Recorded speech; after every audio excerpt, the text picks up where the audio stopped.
studio here. Cool. So now I think we are about to start here. So thanks for joining this session. So one of the things I wanted to talk about today is how do you actually understand what's going on in your SAP PI system before you get started on a migration. And I think that's one of the key aspects of this because the more you know of your landscape, the more you can actually create the right thing. So if you have comments, questions along the way, just put them into the chat and I'll try to answer as good as possible. Let's see how well it goes. And obviously it's a long time since I've done something like, so there is a large percentage chance that something will not work. But let's get started. So thanks for joining. So the idea is that I wanted to share a little about some of the things that you can actually do when working on a SAP PI migration is obviously you need to understand what's going on. And SAP have a good way to get started. They have an assessment, and obviously I do recommend that you run that if you have an integration suite that will give you some extra ideas about what is going on in your landscape. But it also has a number of limitations, and hopefully when you see what we have to offer here, you'll see that there is a few things that you can actually get on to work more on your SAP migration tool. So at Figaf, we have built a number of different tools, or one tool with a lot of functionality. And then one of the key areas of this is to understand your current PI landscape, give you a way to manage the migration, and then obviously migrate and test these scenarios. And well, let me just show here on the screen. So recently here in our February release, one of the things we added was the ability to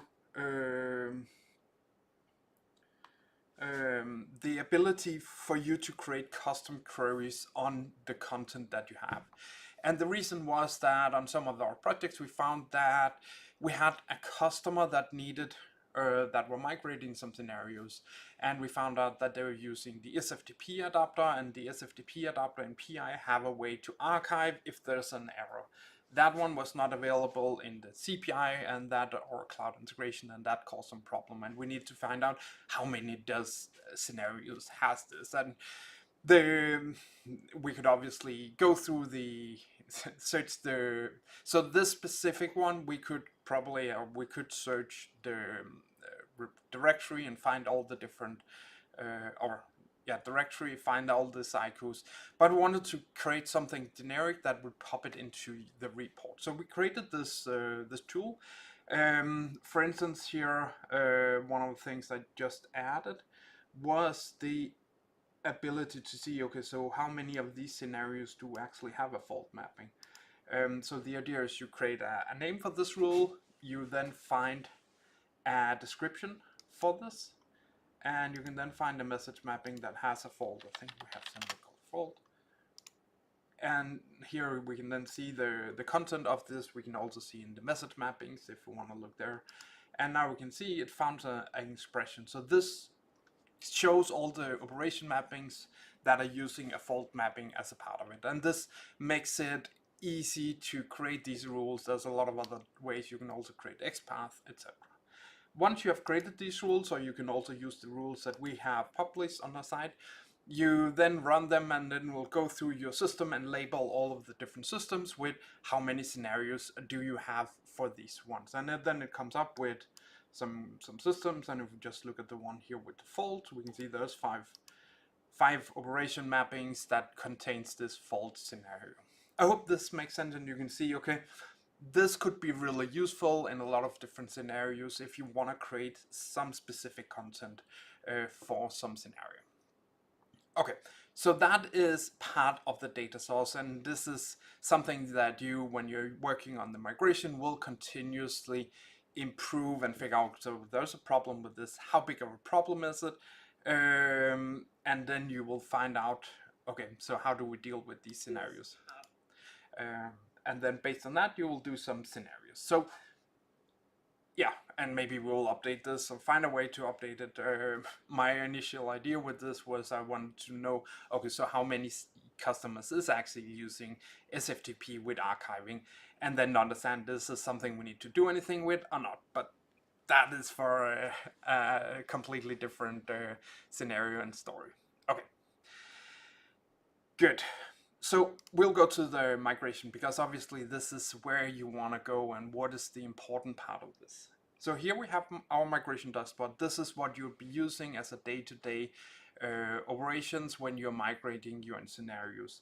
Here you can then go in and say I want to migrate this this IQ here, and then just use the tool migrate it, and it will migrate it. It works really smooth.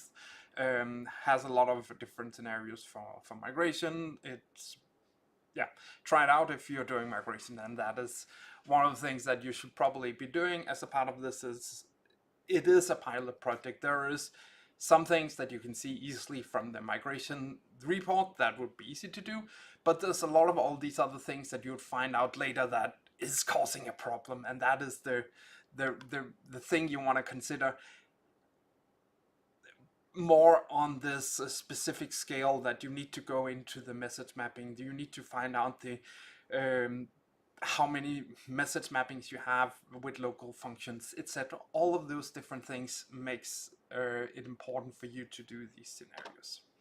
Good.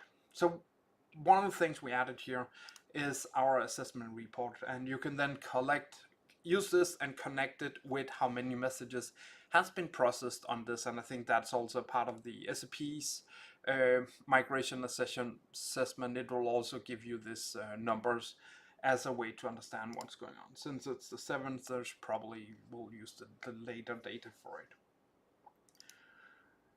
We can then download this. Hey, thanks for joining. I don't know if you can like it. I can. Yes, I hope this is you can hear me and everything works out good. So in the systems, we do have both PI 741, 74 systems with a dual stack, and we also have receiver determination. So with this, it becomes really easy to understand what is going on here. Yes, questions, put them into the chat, something you're missing. And I think one of the things with this is the perfect time for you to ask for a bigger screen if you want to analyze this. Yes, please post, don't, yeah, post questions. Thanks for joining. But the idea here is that we create this report, and this is, it will not come up with an estimate and say these scenarios can be migrated, because we don't know that it is going to be these small areas that is causing problems with your scenario, and you need to figure out what is going on here. And here we can see some of the default data. We can see the systems. We can see what type of scenarios. One of the things we have added here is that if you, for instance, have an ICO that has 2 receivers or multiple different receivers, you will see it as multi-lined items here. So we can see that this has two receivers, exactly ones, the different scenarios. We can see what modules is in this processing chain. We can see some adapter configuration. We added that and is more in the PI perspective to show what were, when you're doing transport, what were the things that you actually needed to do. The adapter protocol, I think one of the main focuses of this was to have their content conversion being shown, because that one you could see in the protocol. And then we added these tags, so we can see the different tags that has been populated here on a sender side. We have the operation mappings that comes in here, where you can add whatever, or we can see the operation mapping that is being configured. What is the list of the different message mappings that is triggered here? Does it use imported archives? And then we have the same for the receiver side with XSLTs, and out here we can see how many messages has been processed on this. And then it is up to you as an integration architect to go in and do some different filtering on this and figure out, so which of these scenarios do we want to migrate. We can obviously see if they have been migrated or not. You can add some different queries into this. So one of the things on normally would do would go in here and create a pivot table for this full landscape.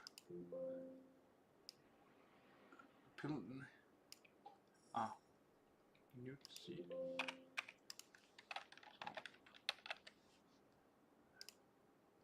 It's always fun to do things live. New sheet. Existing sheet. Where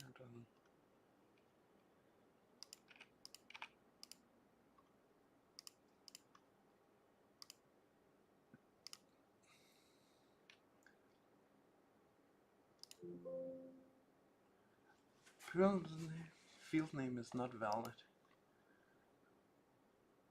This is someone. It's because I changed the top here. Pivot table from. It's missing the number 1 here, which is a bit strange. Let's see. Yes, not ideal. Anyway, so we'll go in here, and then we can take.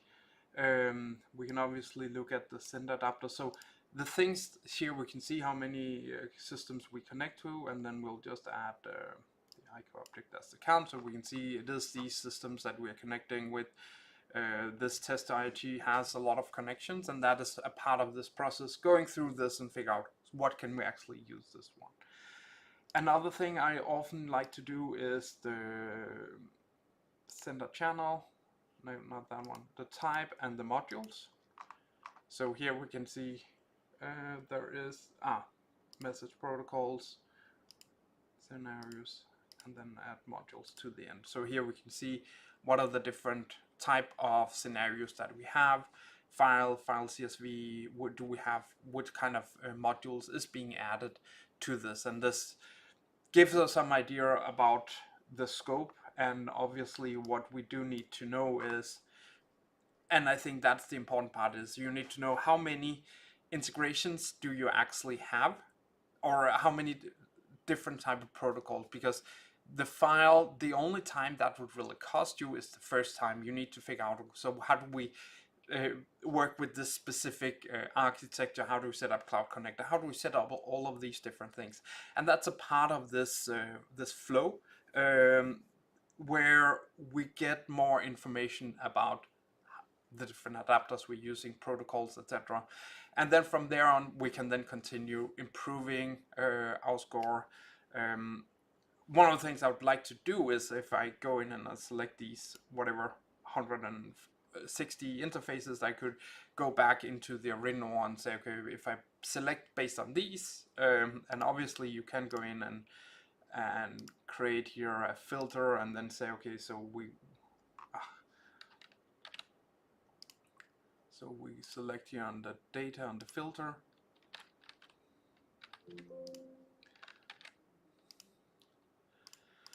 Always fun to work live here. That you will then go in and say, okay, so how many file types do we have? And then you can go in and work with those different scenarios. I hope this makes sense, and then you can go and create a different field with something about your estimate for these scenarios. How much effort would it be?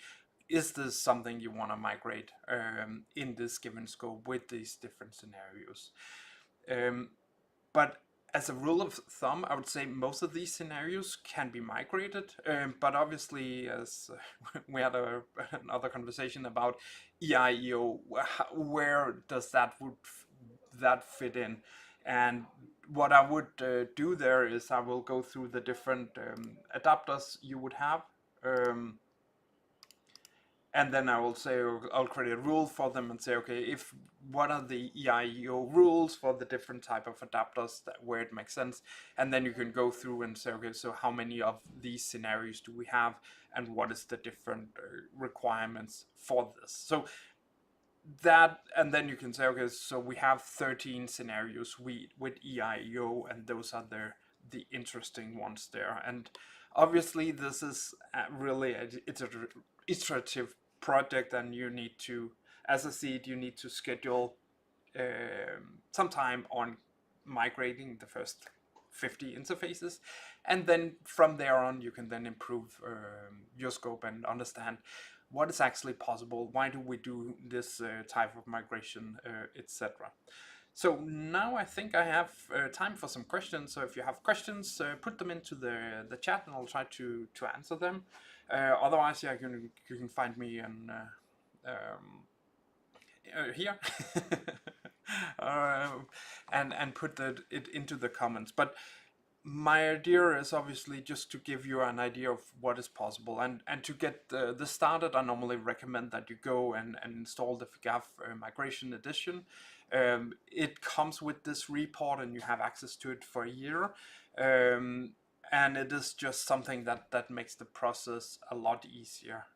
And then as a part of this, obviously try migrating with the different tools and techniques that you have, and see, okay, which of these scenarios would fall into which of these buckets, and where would it make sense to work with those scenarios. But let me see if there's something I forgot in my notes. Otherwise, yeah, put something in the chat.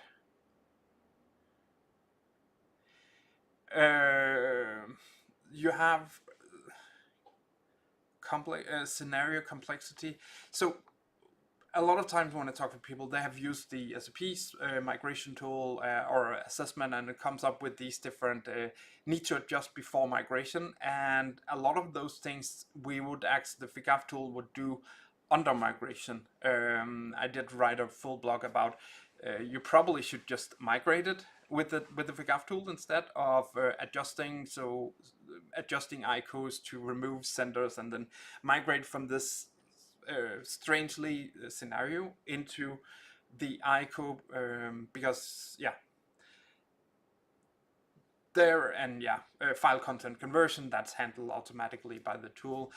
You do, when you're using, for instance, the Figaf tool, you need to add some templates that say, okay, if we are receiving this this message, this is how it is supposed to be handled, or this communication channel, the file is converted to an SFTP in our scenario, and this is the property, this is how we get through the cloud connector, etc. Was that what you were asking?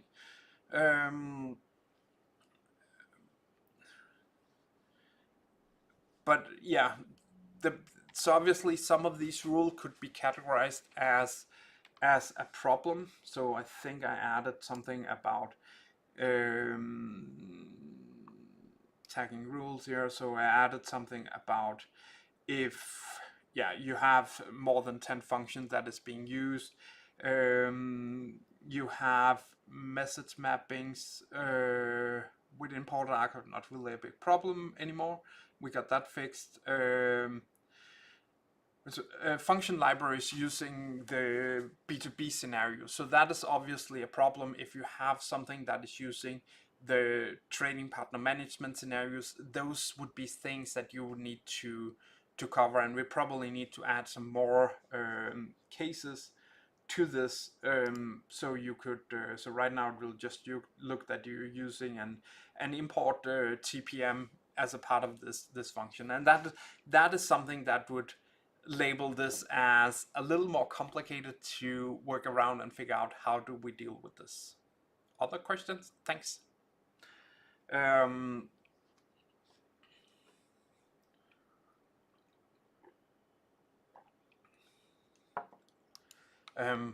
obviously, the reason we don't want to give any estimates is that for most of these scenarios, they can be migrated with the click of a button. There's something, for instance, one of the things we got was fault mappings. If you have fault mappings that is missing, you need to build something later for dealing with these things. Yes, function libraries, the way we do it in Figaf is fairly simple. We just convert. So we have two options actually. We both have the usage of the Figaf or the SAP function library. We also have our own function library where it converts it into Groovy. And the way that it converts it into Groovy just makes things a lot easier for you to maintain. One of the things we would come up with soon is a Groovy editor inside of the Figaf editor to also edit these user-defined functions, so you can easily go in and edit those, making it a lot easier to handle the process and delivering on these values. Does that covers it? But and obviously there is some limitations on this function library, like use of advanced or full queue or whatever it's called. Obviously, we should probably also be creating a rule for that. But it is one thing to label all the function libraries. With that, it is not necessarily that all of the message mappings would be using that. So we don't have the two-way linking, which is yeah, would be interesting. But I think maybe the process would more be, okay, you go through the different function libraries you have, you find out which of those exist, and then you can actually create another query for who uses the name in the message mapping with the specific function library. And I think a lot of the cases where you have multi-function libraries, it's not really a problem. They were just because you needed to select one of them, and at that point in time the developer did not need to know how these were going on. If you have local functions, they are converted as a Groovy function, as a separate one, making the process easier also for those scenarios. Let's see here. Good questions here on the thing. But yeah, in general, and yeah, there is also, when you're converting from Groovy to Java, there is something that, or the other way, there is something that is a little different between these scenarios. Cool. Thanks for joining. Thanks for a lot of good questions. If you have more, just put them into the chat. I would love to answer your questions and ideas on what we are missing. What is your challenges with these? And otherwise, send me a private message, and then we can also cover it in that perspective. Cool. But yeah, thanks for. Yeah, we do already have the Groovy editor, Groovy XSLT. Try that out. It really simplifies the development process. You can reuse your test cases, etc. In the new one, you can also test user-defined functions, and that is something I've been missing for 20 years, because yeah, now you need to deploy the mapping. It's a terrible process, but this simplifies this. Yes, so you can set it up also to use adapters to specific messages. So if you go in and you find your a communication channel that has some scenario, you can easily just go in and add it. I guess for the script we can also do that. If I have a SAP, let me just see if I can create.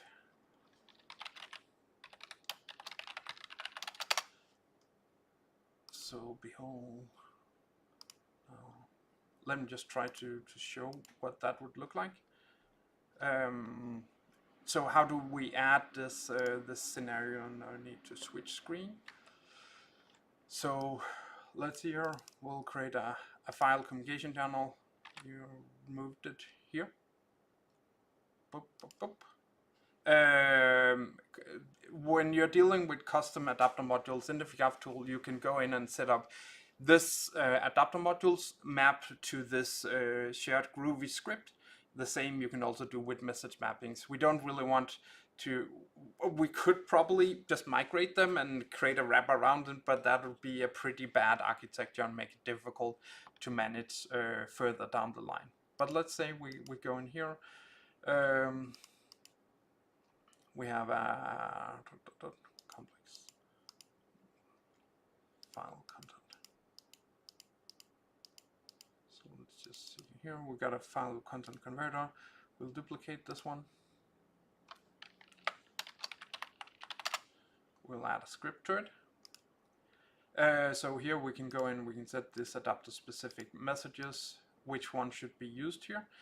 Where's the processing? Here you have CMD,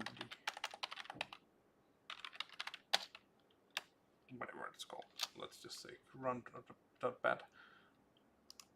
So the idea is here you go in and you create a new adapter, or you already have an adapter with the specific template. And the idea is you go back here, you need to synchronize. So to synchronize this repository, go here, which will then fetch this PI version objects.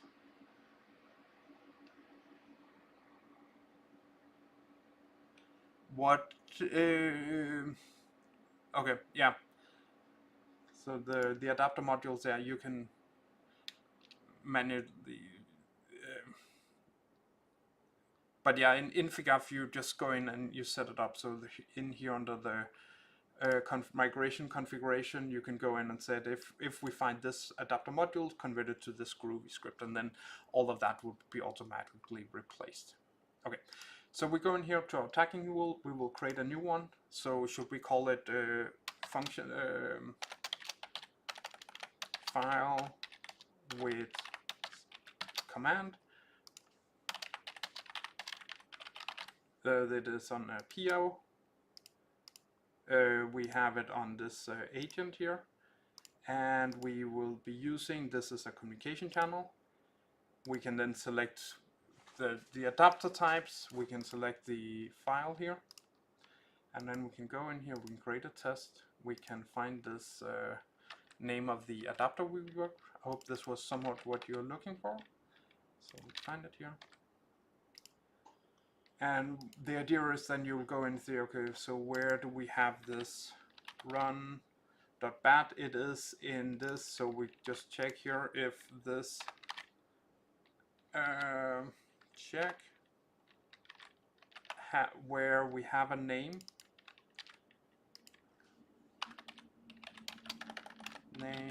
equal to this. I think maybe that. Well, yeah, then we'd also check if it is wrong, so let's just check here. So it did not find them, and we need to check for the value here. And it is with capital N. So now it finds a match here. We also need to check that value and value. Or string length value, XSLT, something like that. So now you probably need to add that also, but then let's just apply here. And then what we can do is we can go in and we can say process tag without synchronization. Here you will then be able to see which have the, I would imagine that it is going to be all of the communication channels, because we did not select that the string length of this one also should. When we then run the assessment report, we will then get this value out also. So let's just try that, generate the report. So all of our file sender channels would have this this value in. So here we can go to the tags, sender tags, file with command. So obviously that needs to be checked, and just check for these things. But I hope you got some idea about how you can enhance this these scenarios for this. Cool. Any other questions? Some good questions. Thanks for joining and attending. I really appreciate that. And yeah, if you have more questions, just put them in chat. I also recommend that you go to the Figaf Migration Edition, sign up, try it out, run it on your own system and get the data. Then you can always enhance and figure out what are the scenarios that make sense for you to run with these scenarios. But if you don't have any other questions, I'll end the stream. But thanks for joining. I hope you have enjoyed this scenario. and I hope you will check out our Groovy editor also. It is just a super cool way to handle your Groovy development. And that is also something you would be doing when you're doing the migration, because there is a lot of Groovy you need to do. It's a good tool for it. XSLT also is one of the undervalued tool, as I see it, also from a migration perspective and CPI development thing. Cool. But thanks, I really appreciate you attending. Yeah, if you have questions, just put into to the chat here or into private message, then I'll try to cover those as we get along. But thanks for attending.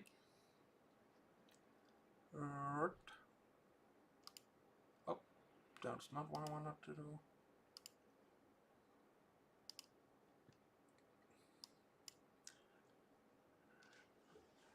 And stream.